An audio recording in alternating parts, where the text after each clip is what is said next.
Stars, I'm a fool for your love.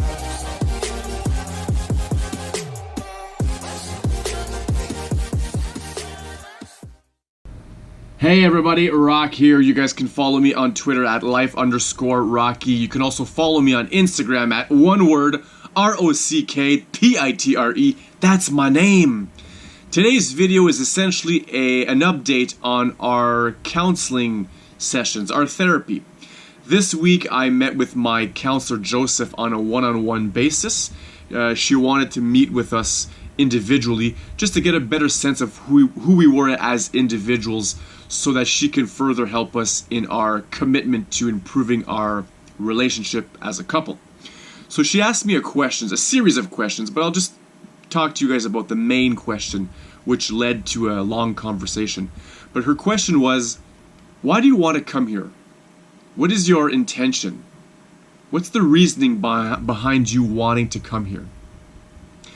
And I had to think about that for a second, but I was thinking and I said, well, I actually want to get to the next level in my life. I want to pursue other things, and I don't want to necessarily focus always on our problems. I want to move forward. I want to skip all that. I want to just jump to the next level. And she was saying to me, well, Rock, you can't skip through your problems in order to get to your next level. You're going to have to deal with them and go through your problems. And even as I was telling her that, I was realizing that that was true. And I explained to her, I said, I understand that fully intellectually, but sometimes common sense is not common practice. And she's like, yeah, I understand that. But running away, or not running away, but dodging your problems will certainly not allow you to get to the next level. How can you get to the next level, and this is her telling me this, when you have all this excess baggage you're carrying from your past? It's very hard for you to see a bright future when you carry around all this excess baggage. And we talked about, my anger issues.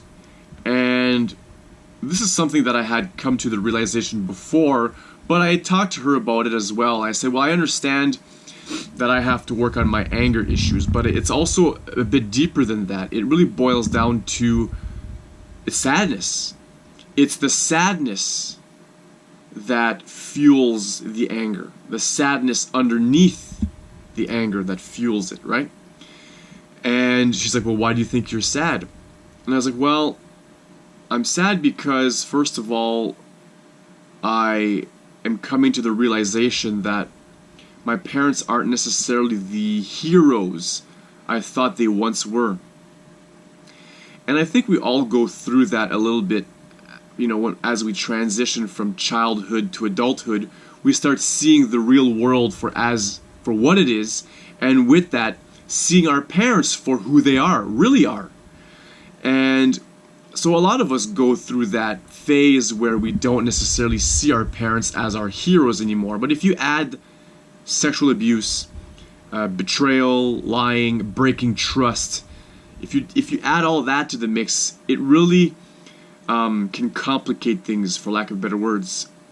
And I guess sadness due to the fact that I won't get the family that I am looking for in this moment with my parents, because I can't have this perfect family, or I put that in quotations, can't have the perfect family, or we can't move forward as a family and be a tight unit if all we do is brush away all the issues and all the things we have to deal with. It's almost impossible to pretend that all is good when it's not. And maybe my parents can pull that off, but I'm having a very hard time doing that. And on top of that, I don't want to do that, because doing that, it really kind of like negates and minimizes all I've gone through. It really doesn't allow me to be validated in my own experience, with my own experience. It's like Okay, well, you have to let it go there because we want to all move forward. Okay, I understand that, but we can't move forward if we don't deal with the issues. But nobody seems to want to do that. My mother sent me an email early this week, and I hadn't heard from them in a month. And the last person to reach out was me, in fact. My father had asked me if we wanted to go on a trip. And unfortunately, I said we're not going to be able to, but I wish you guys a fun trip. There was no reply. Not that I expected a reply, but there was no reply. And I get an email from them, my mother, not an email, but a text, early this week saying, hey, are you guys alive? You know, you guys can reach out and talk to us. You know, family is important for us. And I really took that text like, not in a good way, to be honest. Why would I feel guilty for not contacting you when it's a two-way street? I mean, they have phones just like us. Why can't they reach out? Why would I have to run after or chase somebody specifically in my situation? Why would I have to chase after them? I shouldn't have to chase after them. And I guess nor should they have to chase after me. But the undertone of the text had a lot of guilt. You guys should contact us more often. Stuff like that, you know? That's my impression. I could be wrong. But I really don't want that. I don't want to feel like I'm pigeonholed into contacting you out of guilt. For anybody, for that matter. If anybody wants to contact me, they're quite free to do so. One of the things I'm also realizing through this therapy is I have to let go of the fact that, or maybe not let go, but I have to stop taking on this family issue as if it were my own, as if I was the one who owned it solely. I'm the only one who's doing the work.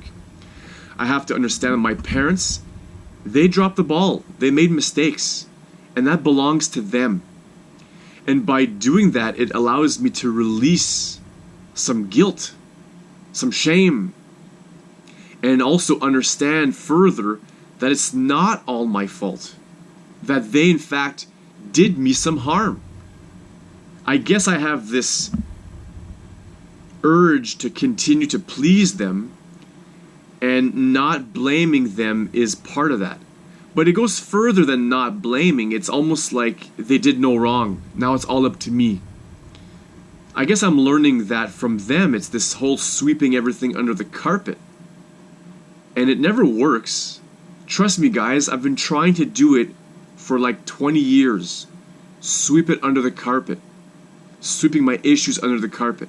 But what happens is over time, your issues and your problems, like interest in a bank or like money in a bank, it acquires compounding interest.